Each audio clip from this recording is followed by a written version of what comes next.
बाद जब आप चुनाव में उतरते हैं तो भाजपा का और सरकार का 10 साल का कार्यकाल, उनकी नीतियां और जिस तरीके से चीजें मैनेज हुई हैं इस मुल्क में, वो बड़ी सामने है। अगर नरेंद्र मोदी जी का 10 साल का कार्यकाल इतना खराब है, महंगाई है, बेरोजगारी है, संविधान खतरे में है, लोकतंत्र खतरे में है, तो भाई एक बात बताइए आप लोग, आपको 10 साल की एंटी इनकम्बेंसी से लड़ने के लिए भी इंडिया अलायंस बनाना पड़ा।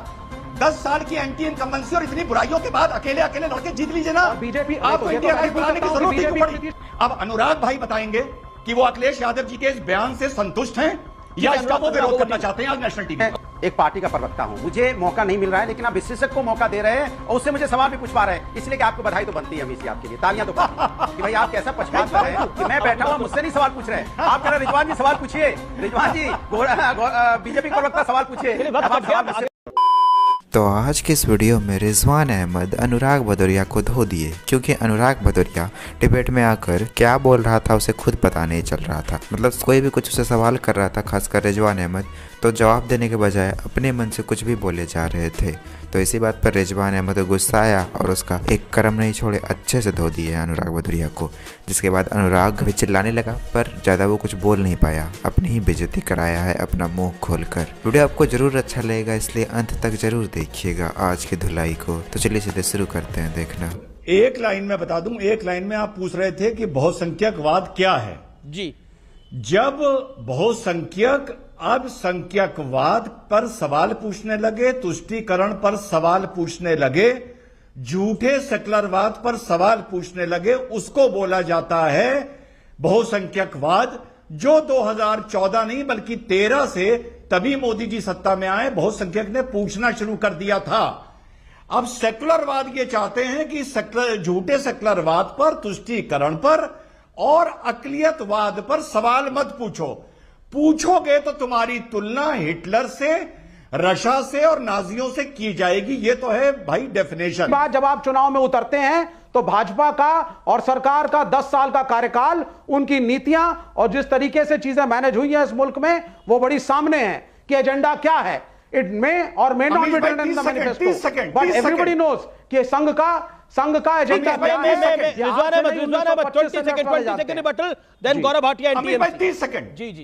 30 सेकंड।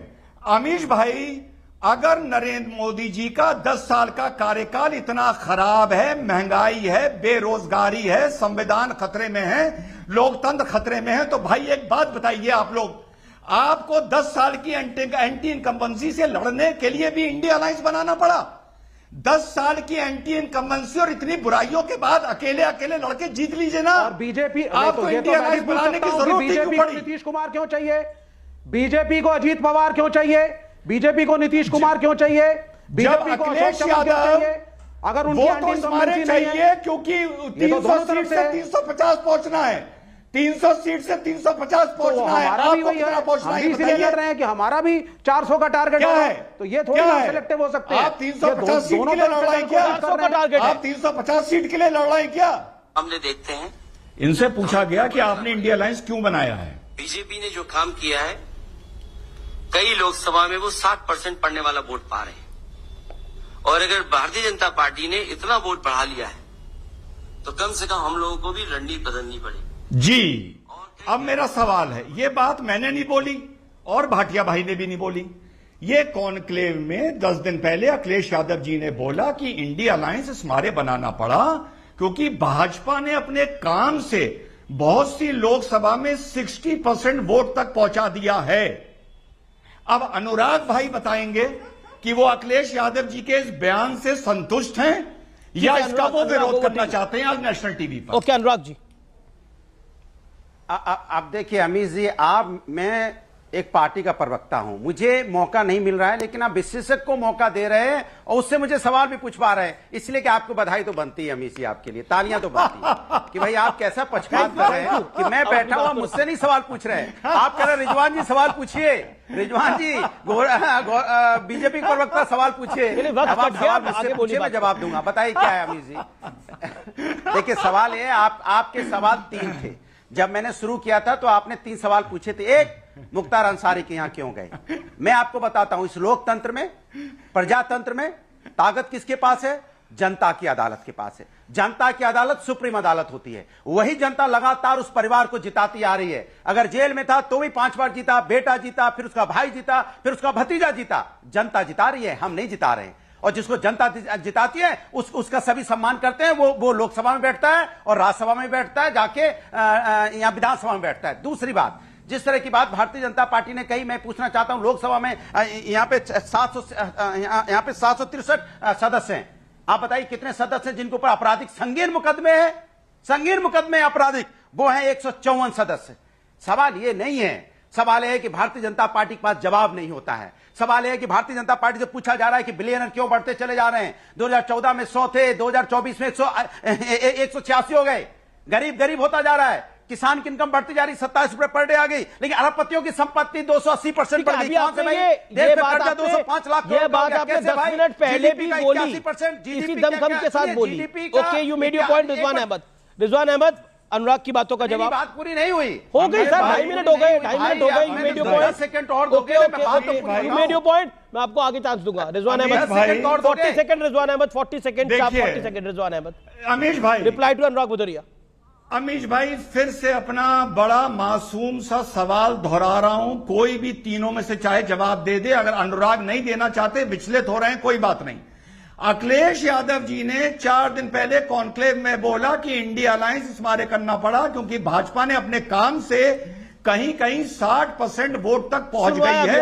हमें अपना वोट बढ़ाना पड़ेगा अपने काम से। मुझे बोलने तो हमें जवाब तो मिले ही नहीं, देश की जनता को जवाब तो मिले नहीं अनुराग का। लेकिन मैं मौका मांग रहा हूं, एक पार्टी का प्रवक्ता हो गया, आप नहीं दे सकते।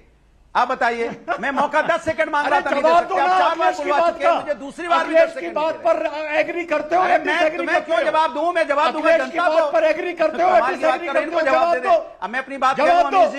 अमीश जी, मैं आपको संबोधित कर रहा हूं। अमीश जी, मैं आपको संबोधित कर रहा हूं। आप एंकरिंग कर रहे हैं। अमीश जी, मैं आपको संबोधित करके अपनी बात कहना चाहता हूं कि इस देश के अंदर में 83% युवा बेरोजगार है, या आईएलओ की रिपोर्ट है। देश में 205 लाख करोड़ का कर्जा है, जो यहां जीडीपी का 81% है। सम्राट चौधरी इसी देश का है और बिहार का उप मुख्यमंत्री है। क्या कहता है बेटियों के बारे में? बेटी के बारे में किडनी के लिए क्या बोला लालू जी के लिए? किडनी लेके उन्होंने टिकट दी है। क्या मैंने सवाल पूछा? मैंने ही सम्राट चौधरी से सवाल पूछा ना। भाई 10 सेकंड बोल ले। हाँ बोलो, 10 सेकंड बोलिए। तो इन्होंने कहा कि मुख्तार अंसारी के पास इस मारे गए, तो मेरे काबिल साथी, तो भैया विकास दुबे की भी गाड़ी पलटी थी, वो भी बड़ा कंट्रोवर्शियल था, उसके घर भी चले जाते। अनुराग भदौरिया जैसे लोग हर डिबेट में आकर चिल्लाने के अलावा कुछ नहीं करते हैं और चिल्लाकर और अपना ऊटपटांग हरकत करके लोगों का सिर्फ मनोरंजन करते हैं। इस काम में एक्सपर्ट है, लेकिन वहीं जिस काम के लिए इसको बुलाया जाता है अपनी पार्टी का पक्ष रखने के लिए, वही काम ये नहीं करते हैं। मतलब मनोरंजन तो अच्छा कर लेते हैं पर सवाल का जवाब नहीं देते हैं, और इसी वजह से हर बार हर डिबेट में अपनी धुलाई कराते हैं और बेइज्जत होने के बाद ऐसे ही कुछ भी बोलते हैं। खैर, आपको अगर थोड़ा सा वीडियो अच्छा लगा तो वीडियो को लाइक कर दीजिए और ऐसे ही वीडियोस के लिए आप हमारे चैनल को सब्सक्राइब जरूर कर लीजिएगा। हम मिलते हैं बहुत जल्द किसी और वीडियो में।